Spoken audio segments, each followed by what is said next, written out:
Hello, Lynn Watts here with Wyatt the Wonder Dog Books, and today I want to talk about teamwork. And teamwork, of course, is a very important social skill for kids to learn. You might also say it's a pretty important social skill for adults to learn. I know a lot of adults that have trouble working as a team, but that's a whole nother problem. So I wrote a book about it, of course, in the Wyatt the Wonder Dog book series. In this particular story, the team is a group of Boy Scouts, and the problem is that they're out hiking, camping, and one of the Boy Scouts gets hurt. And then they have to work as a team to help get that team member back to some medical help. And it involves a lot of problem solving and working all together. So this book actually is based on a true story. In that I was out hiking with some of my friends, not Girl Scouts. We were a little bit older than that, but one of our members fell and literally broke her ankle. We didn't know it at the time.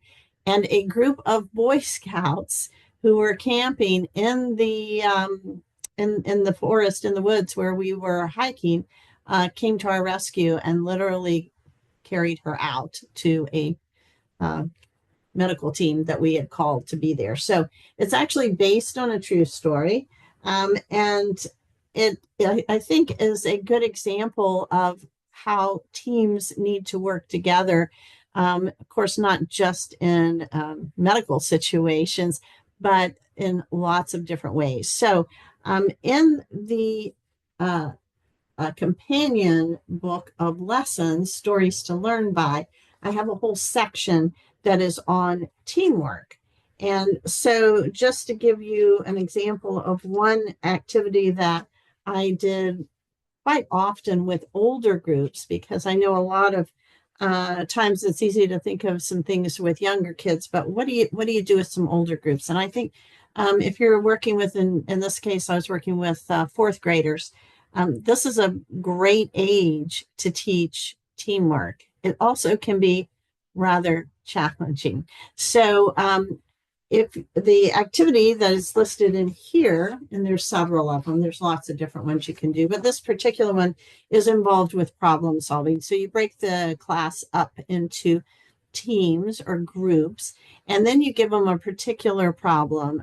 In the case that I used, I use this example, which you can actually find on YouTube, is building a tower out of a few simple pieces of props, or in other words, it involved using some spaghetti, some tape, building a tower, and then you had to put a marshmallow on top. You can look it up. It's a marshmallow challenge if you want to actually do that, but you can use anything.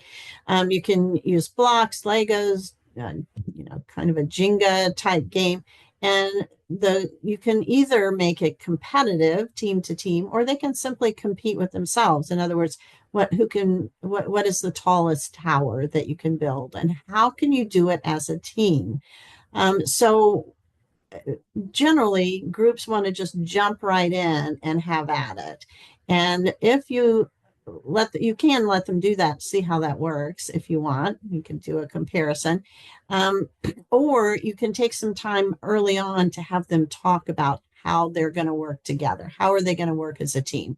What kind of things could go wrong working with a team? For instance, one person takes over, one person doesn't participate at all, one of them doesn't help out at all, they just sit back and let everybody else do the work. You can bring up all kinds of problem situations and talk about how they're going to solve it. You can assign roles to the different members of the team. You can have somebody who's a timer. Let's say they have a certain amount of time to build the tower. You can have somebody who takes notes. You can have somebody who actually puts the blocks together, or however you want to do that. You can have somebody who presents it to the class when it's all over. You can come up with lots of different roles. And then I think probably the most important part in this is how well did they work as a team to evaluate and process what happens at the end. So some particular things that are in this book to help you think through all the things that you want to talk about. You can talk about, is this an activity where there's competition or cooperation?